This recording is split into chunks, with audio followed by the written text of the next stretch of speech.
What's going on YouTube? Robert Leat here from Robert Leat Fitness. I'm a personal trainer and an online coach. I help people to lose more fat and gain muscle. So today's video is going to be on the topic of how busy office workers and busy working professionals can lose more fat. So quite often I hear from people who work long hours in an office, sat at a desk saying, you know, I want to lose more fat or I want to lose weight, but I quite simply don't have the time because I'm sat at a desk all the time. So today I'm going to go through 5 strategies that busy office workers can implement into their lives that's going to help them to lose more fat. So strategy number 1 is high intensity interval training, or HIIT training for short. So what high intensity interval training is, this is where you have a period where you will go max effort, as high intensity as you can, followed by a period of rest. So this is either where you completely stop or you just go to a really low intensity. And what you would do is you would alternate between these 2 periods. So if you're doing this from a cardio point of view, for example, if you're on the treadmill, you could do a 30-second sprint followed by 30 seconds of rest. And if you wanted to do this from an exercise point of view, you could follow the, by exercise I mean weights point of view, you could follow the Tabata principle. So the Tabata principle, I believe it's invented by a Japanese scientist. And what this is where you do 20 seconds of work followed by 10 seconds of rest. And the normal kind of way that people do it is you have 2 exercises side by side. You do each exercise 4 times, so 8 times in total. That is 1 Tabata. Then you'll move on to the next set of 2 exercises. So the really great thing about high intensity interval training is it can be done in as little as 10 minutes, 5 minutes. It doesn't require a lot of time, but because you're working to such a high intensity, you get really great benefit from it. So you burn a lot more calories than, say, if you were to do steady state cardio, and it can be done in such a short period of time. And another great thing about HIIT training is after you finish doing it, you will actually continue to burn calories. So if you only have a short 10-minute window, go do a quick HIIT workout, and there you go, that's your workout done, and you're going to burn a lot of calories in that short 5-10 minute period. So that is one tip I will give you that's going to save you a lot of time and mean that you're still able to get a workout in. So moving on to strategy number 2. It always pays to be prepared. So strategy number 2 is meal prep. Pre-prepare your meals in advance. So either this can be done in a couple of ways. So one way you can do your meal prep is, a lot of people do this on a Sunday. So before the next week starts, they will cook up their protein sources, so cook up their chicken, beef, fish, if you're vegetarian, corn, whatever it is that you're having as your protein source, they'll cook that up in bulk, in the oven, fried, grilled, however you like to have it. Then they'll portion that out into several Tupperware boxes. Next, what they'll do, they'll pick their carb source, so their rice, pasta, quinoa, whichever it is that you like to have for your carb source, and they'll again cook that up in bulk, and you'll measure that out into Tupperware boxes ready for that week.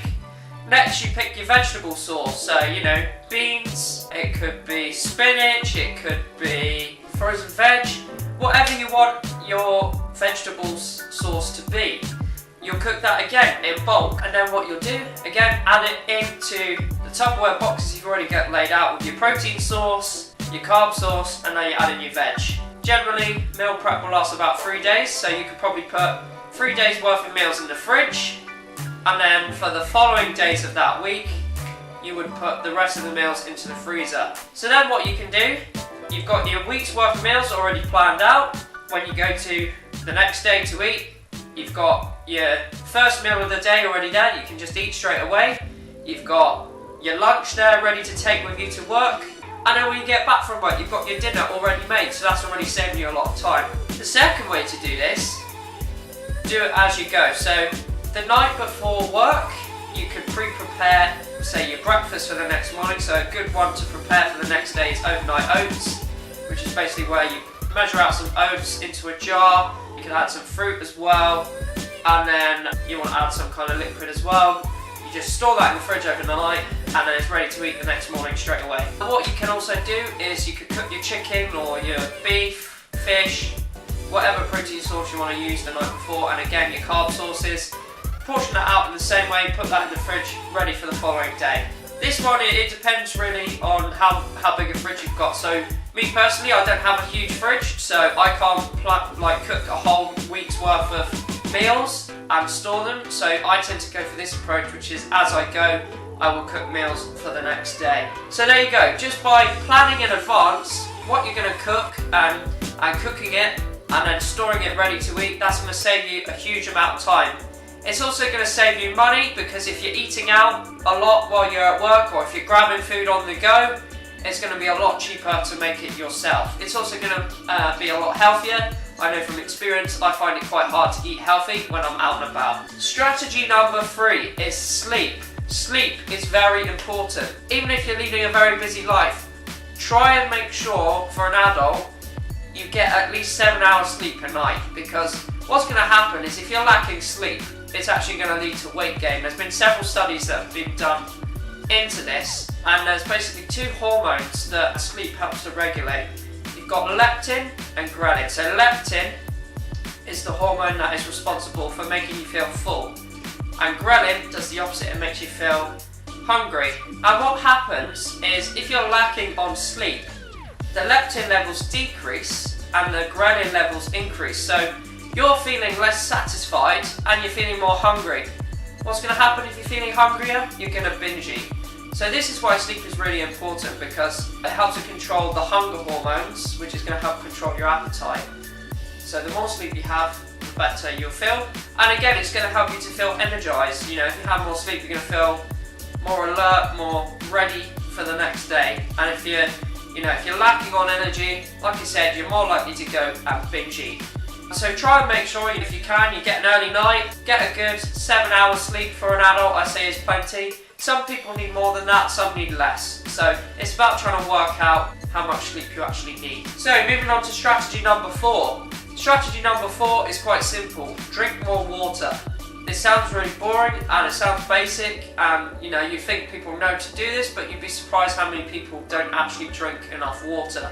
So how is drinking more water going to help? Well, you need approximately, I would say, about 2 litres of water a day, as your body is made up of about 60 to 70% water.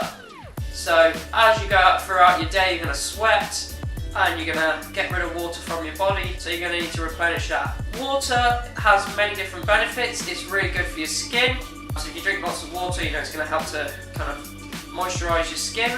It's quite good at removing toxins from the body as well. Water is also 0 calories, so if you swap, say, fizzy drinks and fruit juices for water, that's going to cut out a huge amount of calories from your diet. So that is going to help with calorie control. And quite often as well, sometimes when you feel hungry, you're actually thirsty. So if you go drink water, it helps you to kind of feel a bit fuller, a bit more satisfied.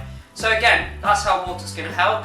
In terms of drinking more water, what I suggest you do is always carry with you a water bottle with water in it. So I always carry this shaker with me. It's about 600 millilitres. I know that if I drink a few of these a day, that's my 2 litres of water for that day done. That's what I recommend to you. Final and 5th step to how busy office workers and busy working professionals can lose more fat is to lead an active commute. If you're saying you can't fit in exercise, use your commute to work in the morning to get a workout in. It doesn't have to be anything special. It could just be a case of if you live, say, like half an hour away from your work, or if you live even closer to your work, don't bother getting a bus, walk there.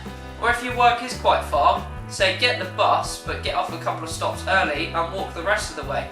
Because the more you move, the more calories you're going to burn. Another way you can get an active commute is you can cycle to work. A lot of cities now as well, they'll have schemes where you can hire a bike. So, hire a bike out for the day if you don't have access to a bike, and cycle to work.